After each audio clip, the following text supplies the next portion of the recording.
I'm Chaplain Dell, and what we're going to discuss today is finding your humor in sobriety. When you first get clean, all that relentless merriment in meetings may drive you to drink. But as soon as you find yourself roaring with the rest of us, that's what's great. There is a humorous side of recovery. While nothing battles the belief in our other darkness like levity and ironic humor, the last thing most of us feel like doing when we get sober is laughing at anything, because you don't see your life as funny. Besides, most of us share that deep universal fear that if we let our deepest, darkest secrets out of the closets, we'll melt the ears off our listeners and shame ourselves indelibly.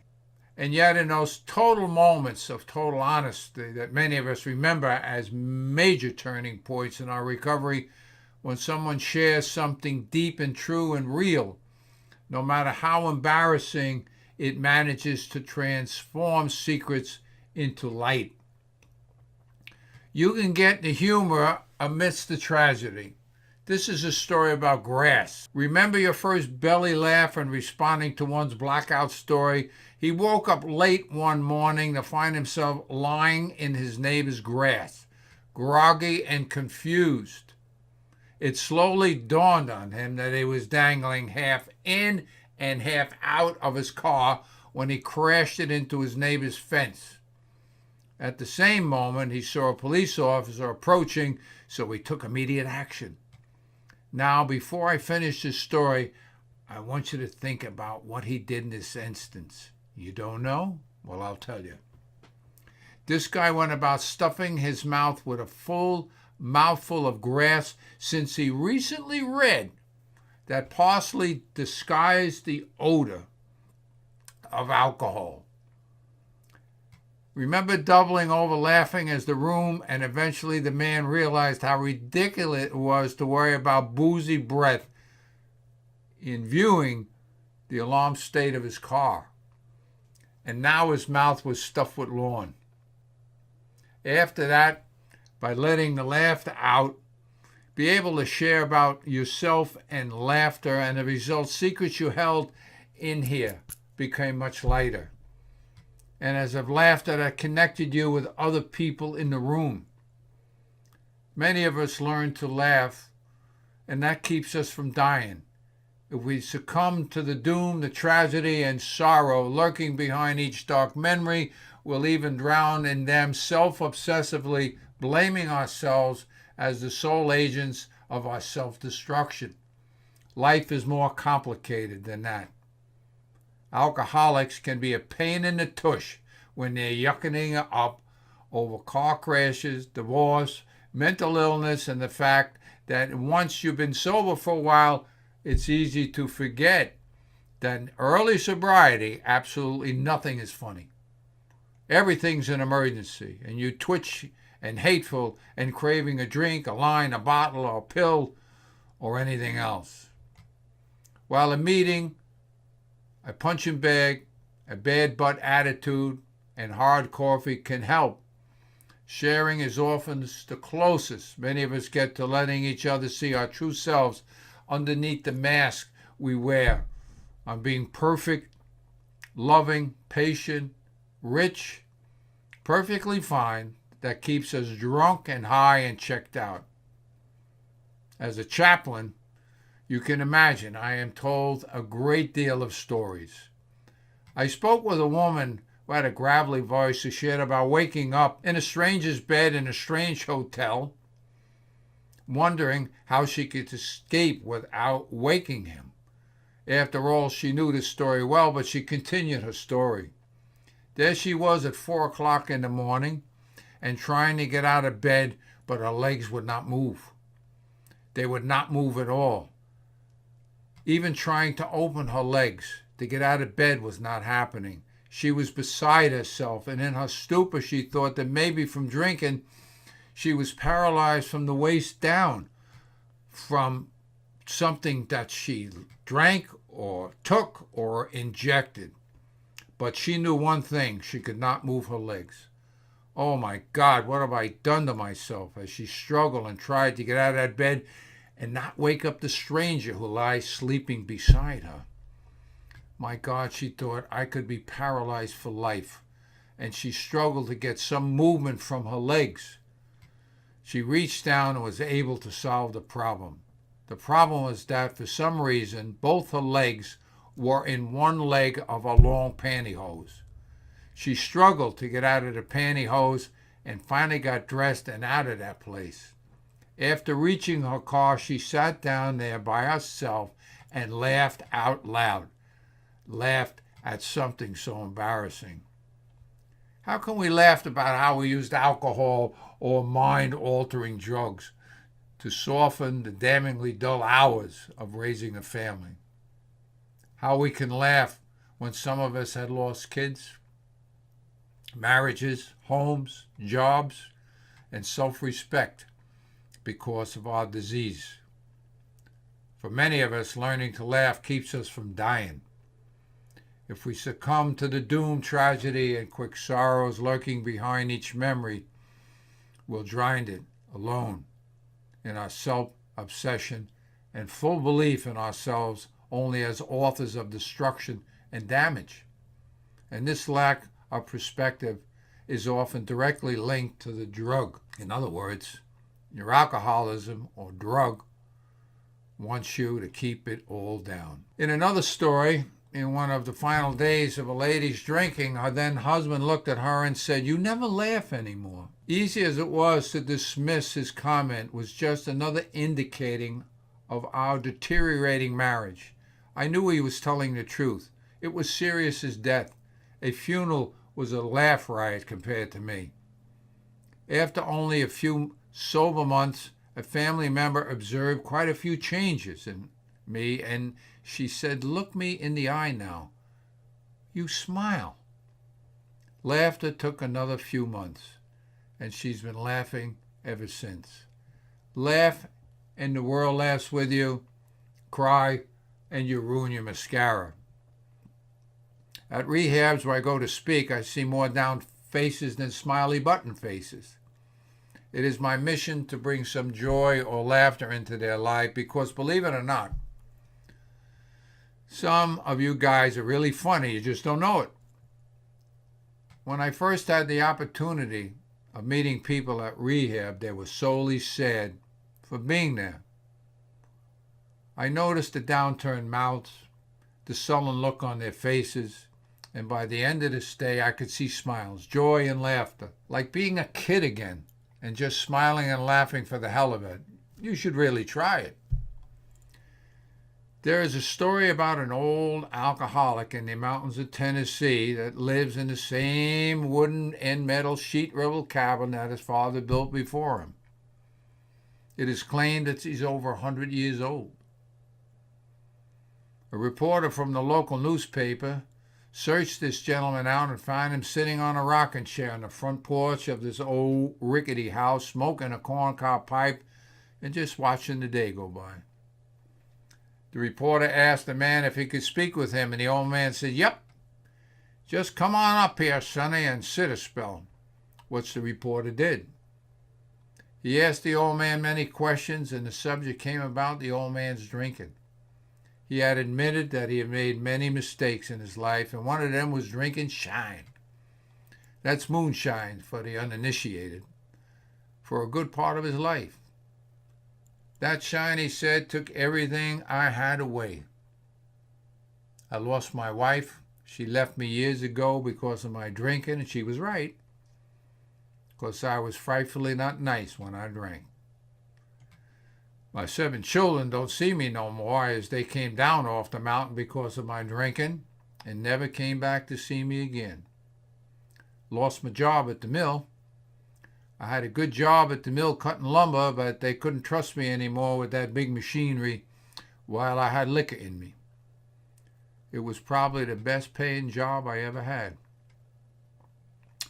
He took another suck at this pipe, let out a billow of smoke into the clear Tennessee air, but I've given up drinking for over 45 years ago, and I've not had a drink since. Although sometimes I get the urge, but I ask the big guy to help me, and he does. I can laugh now and be happy for what I am. I'm blessed.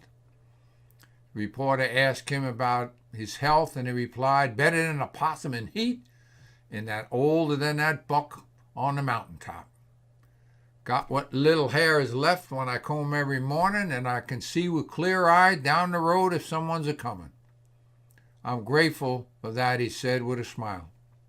And look, he opened his mouth and showed me just 2 teeth, one on the bottom and one on the top of his mouth. The reporter asked him why he was happy that he just had 2 teeth, and the old man replied, "'Cause when I close my mouth, these 2 teeth touch." He left a bellow of laughter, and the laughter brought laugh lines across his brown and worn face. He was happy and grateful. How many of us have just 2 teeth that touch, so to speak, and yet don't have the power to laugh at ourselves? My grandfather was a carny. He owned a traveling circus in the 1920s and 30s. One of the roustabouts, a man called Sam Rigger, was a drinking man of reputation who worked for my granddad. One evening during one of his drinking affairs with the sauce, he decided that he was going to sleep it off on one of the seats of the Ferris Wheel, which he did. Well, upon closing up the Ferris Wheel, it was activated and Sam was hoisted into his drunken state, beknown to no one, to the top of the wheel, sound asleep. Slept there all night, even though a violent rainstorm with thunder and lightning that soaked the circus. No one heard him yelling from the top of the Ferris wheel until the next morning. Now that's funny. An alcoholic got into his car through the passenger door and yelled to his buddy, "Hey, someone stole my steering wheel." Now that's funny. How about the positive drinker that went home and took him 15 minutes to get the key in the front lock? You know how it goes like this, so he could get in. That's funny. Then there was the alkie who fell asleep on his neighbor's lawn and slept there all night until the sprinklers went off at 6 a.m. in the morning. That's funny. There's a story about a man came home to a new development where he lived where all the houses looked the same. He opened the door of what he thought was his house and fell asleep on the couch in the living room. He was awakened by the scream of the homeowner's wife when she came down from upstairs to make breakfast in the kitchen the next morning. He was in the wrong house. That's funny. The driver's car was pulled off the highway because of the police chased him in, and the cops stopped him. The driver of the car opened the driver's side door and fell out into the pavement. That's funny. For you guys, have you ever been to a party in a restaurant, stumbled mistakenly into the ladies' room to take a whiz? Hey, I thought it was the men's room. How about having 6 martinis for lunch and going to sit down at your table? You missed the chair and you claim in a loud voice, "Hey, who moved my chair?" Did you ever get dressed in the morning and after getting to work discovered you had the wrong shoe on the wrong foot? Ouch, that's funny. Have you always thought that happy hour was finding out you woke up in your own bed after a night of drinking? Did you ever get a birthday card from your bartender? I love that one, and I doubt it. Then there was the time you received a card from a bunch of friends who were partying in Cancun with the following message scribbled on the postcard that said, "Glad you are not here." Then you were bogeying down on the dance floor at a wedding and lost your pants and they slid down your legs and covered your socks and your shoes. That's funny. That evening that you wound up out in the cold in the cemetery, leaning against a headstone as a pillow and having the gatekeeper being your alarm clock and waking you up at 6 o'clock in the morning. That's funny. Buying a crowded bar, a round of drinks, you were the big guy, and discovering that you didn't have a nickel in your pocket to pay for the drinks. Now that's funny. Hey, How about waking up in an airline terminal in a city you don't remember flying to? How about not remembering that you gave your favorite bartender a $300 tip the night before? I like this one. Using a bar stool as a walker. How about in your mind you think last call is having your name called from the holding cell in a local police precinct before going to see the judge for drinking without a permit? How about getting carried home by your buddies after a night of partying and wondering the next morning where all those bumps, scrapes, cuts, and bruises came from? Then there was a night you were snookered and picked a fight with the little woman at the bar and get knocked on your butt by her for something you said. Telling your wife after a night of drinking that you and Jonah had the same experience of being swallowed by a whale, and that's why you didn't come home that evening. That's a good one to swallow. How about looking for an elevator in a one-story building? I like this one. Bringing a bottle of Mad Dog 2020 as a gift at a very expensive black tie affair. How about running down the length of a bar to the men's room because you felt like vomiting after having too much to drink, opening the door of the men's room and puking on the guy sitting on the crapper? Hey, I'm awful sorry. Puke. How about if you were sober, would you eat a pickled egg that sat in a jar on the bar in dirty water? Then there was a time you got up, sang at the karaoke, and sang the entire song you thought you were supposed to sing, while the karaoke played a completely different song altogether. Then there was going to an evening church service, loaded, and getting back in line at communion for another shot at the wine. Then there's the time you brought your wife a roll of toilet paper you took from the bar as a birthday present for her. How about getting in a Uber cab and giving the driver the wrong address of your home where you wanted to go, and when you got there you didn't know where you were? Have you ever heard yourself saying as you're picking yourself off the sidewalk, who the hell put that curb there? This is one for the ladies, by the way. Coming out of the ladies' room after a night of drinking when the back of your dress is stuck in the inside of your underwear as you walked across the dance floor in full view of everyone. Then there was the time that you fall over in a conga line at a party and took 9 other people with you. How about coming home after a night on the town and while removing your pants got your foot stuck in the suspenders of your pants and falling on the bedroom floor with a thud, and you said, "Shh, don't wake up the little wife." We can laugh at the antics of those people who were taken over by alcohol or mind-altering drugs. And we should laugh because those are laughable mistakes. Laughter is a disease, and you can give it to anyone you come in contact with. And laughter, by the way, has been approved by the Medical Board of Physicians as the best cure for ailments and the best way to get out of a hospital bed. And laugh at yourself. It's the best medicine ever. In closing this broadcast, I always like to do a 4-word prayer. The first 2 words are thank you. You know what you're thankful for, and He knows what you're thankful for. You don't have to say any more. He understands. The second 2 words, I'm sorry. You know what you're sorry for. He knows what you're sorry for. So when you go to bed at night and you lay your head on the pillow, just say those 4 words. Thank you, and I'm sorry. He will bless you with peace and grace. And for now, that ends our broadcast. I hope you have a laugh at yourself. Have a wonderful day. Chaplain Dell.